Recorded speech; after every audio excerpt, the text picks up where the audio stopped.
Ancaman kekeringan akibat fenomena El Nino kembali melanda. Selain memicu krisis air bersih, kondisi ini meningkatkan resiko kebakaran hutan dan lahan di berbagai wilayah di Indonesia.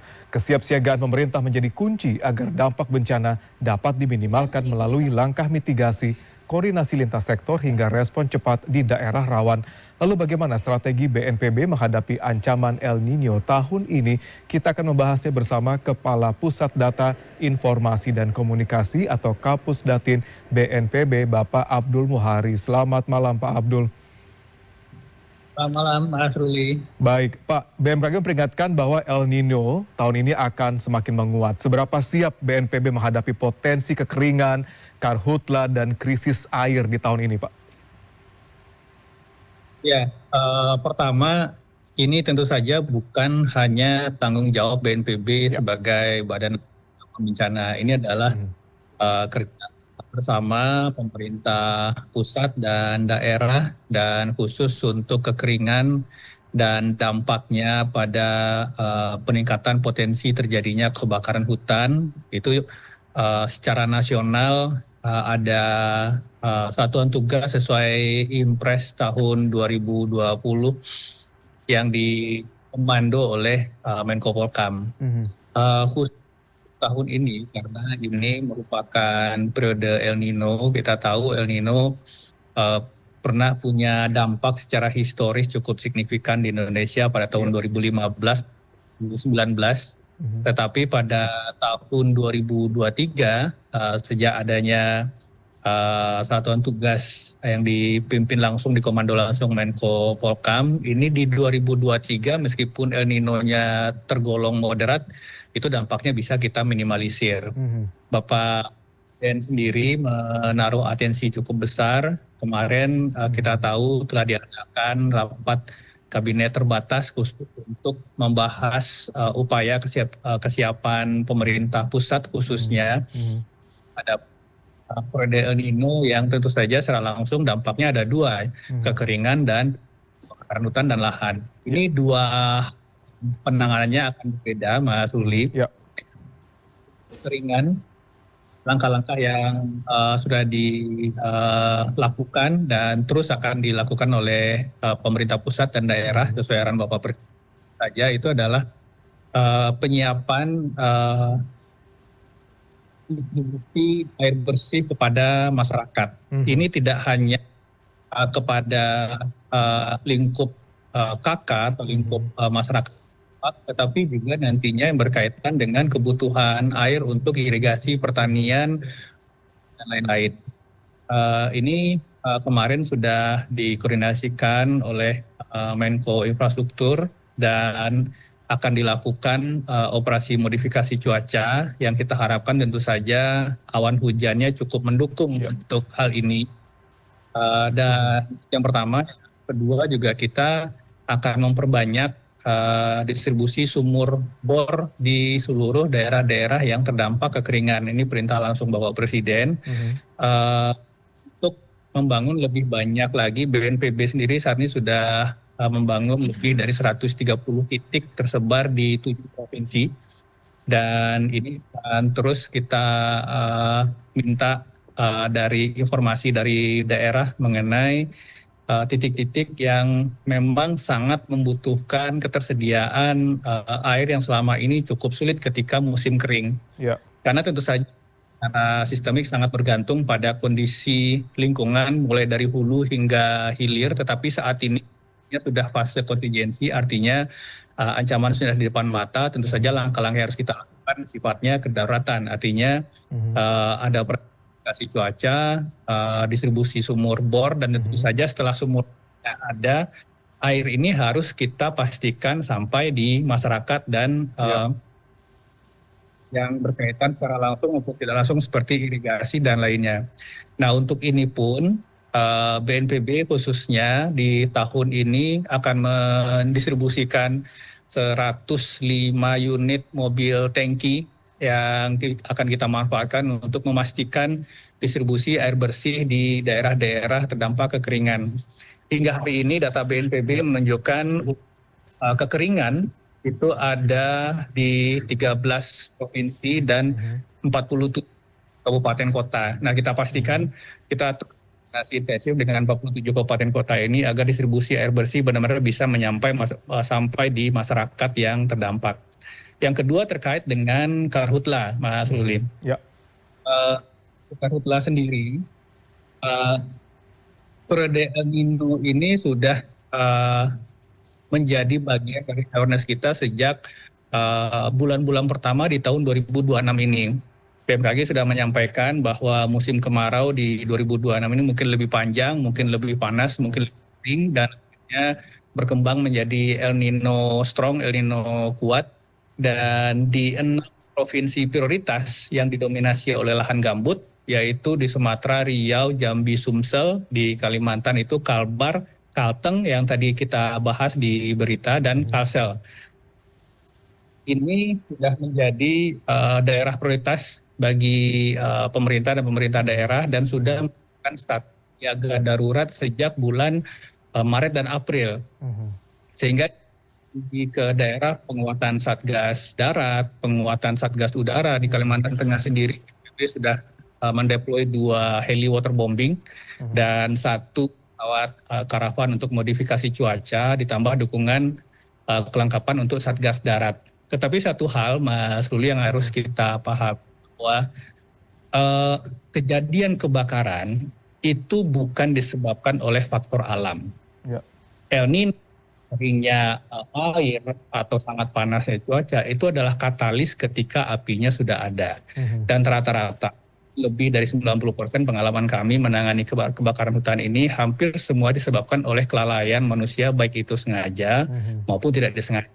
Nah, ini yang menjadi perhatian juga bahwa aspek penegakan hukum dalam ini menjadi sangat penting supaya potensi penyebaran atau potensi kejadian kebakarannya ini bisa kita tekan. Tentu saja arahan Bapak Presiden bagaimana caranya hotspot ini tidak menjadi fire spot.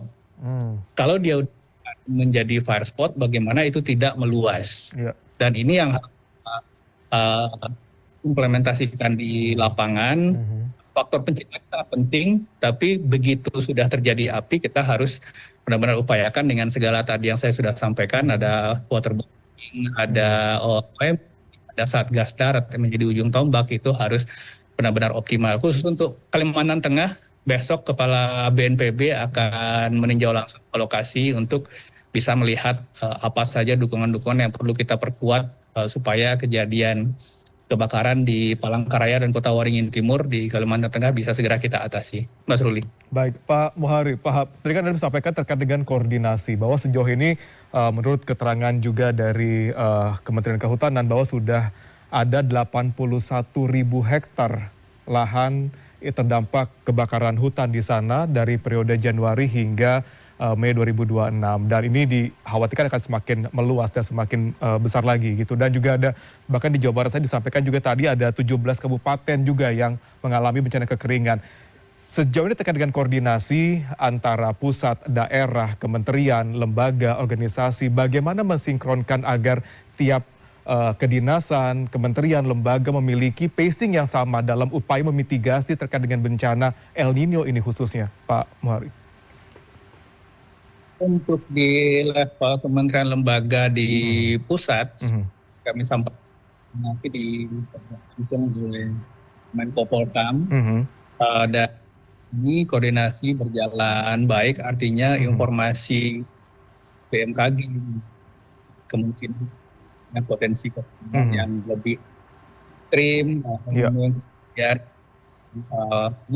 moderat hingga dan mungkin berpotensi lewat hingga Februari 2027 dan seterusnya, itu kita sudah makan dari awal tahun. Dan dari situ kita turun ke daerah seperti yang saya sampaikan, 6 provinsi prioritas ini akan status darurat dari bulan dan April, artinya sudah jauh-jauh hari sebelum kemaraunya datang, sehingga upaya kesiapan personil di lapangan, alat, perangkat, personil, dan anggaran itu sudah kita perkuat. Tetapi sekali lagi, bahwa kejadian kebakaran itu tidak murni kejadian alam. Pak, ada faktor manusianya. Nah, ini yang menjadi jawab kita bersama tentu saja dan masyarakat untuk bisa bersama-sama kita menjaga supaya kejadian kebakaran ini tidak terjadi. Karena kalau dia sudah terjadi sulit untuk memadamkannya karena faktor katalis El Nino, kekeringan, sulit air dan tetapi kalaupun itu tentu saja kita tadi sudah menyiapkan untuk Kalimantan Tengah misalnya kita akan dukung portable water tank di titik-titik yang rawan. Artinya portable water tank ini adalah air 5.000 liter atau 5 ton air yang akan selalu kita isi supaya nantinya kalau terjadi kebakaran maka tim Satgas atau heli waterboarding itu bisa memanfaatkan tank tadi. Saat ini kita perkuat, tetapi tentu saja pengawasan dan penjagaan lingkungan masing-masing berbasis masyarakat itu akan sangat penting, Mas Ruli. Baik. Pak Muhari, tadi kita kan lihat di tayangan ini juga banyak sekali wilayah yang terdampak kekeringan di mana lahan, sawah, kekeringan, tanahnya retak semuanya, bisa dikatakan menggambarkan bagaimana kekeringan ekstrim terjadi di banyak wilayah di Indonesia. Terkait dengan modifikasi cuaca, sejauh ini wilayah mana saja yang akan mendapatkan prioritas modifikasi cuaca? Kalau kita melihat sama-sama Pak, ternyata kekeringan ini melanda hampir menyeluruh di wilayah Indonesia. Anda melihatnya seperti apa Pak? Ya, untuk kekeringan, operasi modifikasi cuaca akan dilakukan untuk dorongannya nanti mengisi tempat-tempat penampungan air baik itu alami maupun buatan. Jadi basahi angin kering. Jadi operasi modifikasi cuaca nanti akan dioptimalkan pertama untuk mengisi waduk, mengisi embung, mengisi supaya volume debit air ini paling tidak kalaupun tidak lebih balik ke normal. Mungkin akan cukup karena di saat musim kemarau ini akan cukup sulit untuk mendapatkan awan hujan yang sufisien untuk melakukan modifikasi cuaca. Tetapi tentu saja dengan di semua pihak, Presiden kemarin juga sudah menyampaikan BRIN ada inovasi tidak hanya penyemayan garam dengan metode flare dan seterusnya itu akan kita coba seluruhnya supaya tadi untuk mengisi kembali titik-titik atau daerah-daerah atau tempat-tempat penampungan air baik itu alami maupun buat optimalkan. Nah kita harapkan nanti dari tempat penampungan air, waduk, danau, embung dan seterusnya ini akan mengalir ke daerah-daerah yang mengalami kekeringan baik itu melalui saluran irigasi maupun saluran-saluran air lagi. Baik. Pak Muhari, ini kan memang sejumlah wilayah mengalami kekeringan cukup ekstrim ya, terutama di Pulau Jawa. Apakah wilayah-wilayah bisa dikatakan tidak memiliki embung, misalnya seperti itu, seperti Jakarta juga akan mendapat privilege dengan bagaimana memitigasi cuaca ini segala macam, Pak Muhari?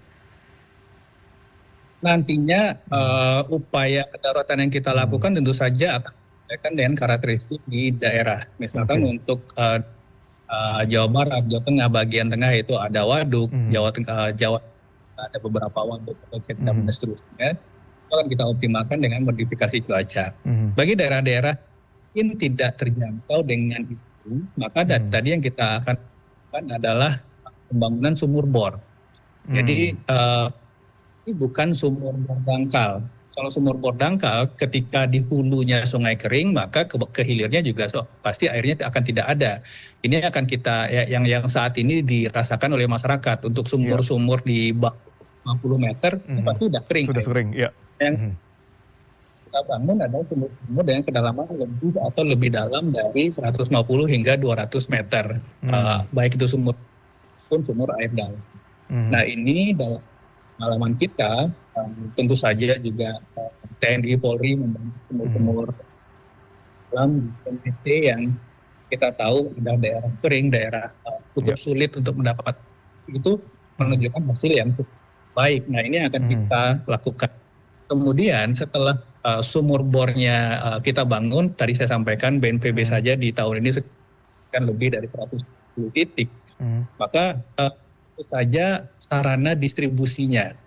Ini juga menjadi Presiden bahwa mobil tangki itu harus tersedia di daerah-daerah di mana kabupaten kota terdampak yang belum atau tidak memiliki sumber air. Karena ada beberapa tempat upaya kita membangun sumur bor itu juga miss atau luput tidak mengeluarkan air. Nah ini nantinya akan tanggulangi dengan distribusi air bersih dari daerah sekitarnya di sumur bor atau sumber air lainnya dengan memanfaatkan truk tangki air tadi. Ini akan kita upayakan untuk bisa tidaknya 3 kali Oke.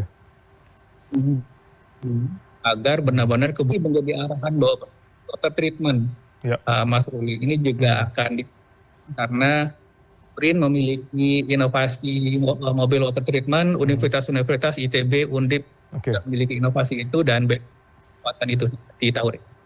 Baik, kita tunggu bagaimana tepatnya atau implementasi di lapangan terkait dengan penanganan pasca bencana El Nino, tidak hanya kebakaran hutan dan lahan, tapi juga kekeringan yang melanda di banyak wilayah di Indonesia saat ini. Terima kasih Pak Abdul sudah berbagi dengan kami di CNN Indonesia Prime News malam hari ini. Kita tunggu kabar baiknya untuk menjadi sebuah upaya mitigasi yang paling tepat di kedepan hari. Terima kasih Pak Abdul.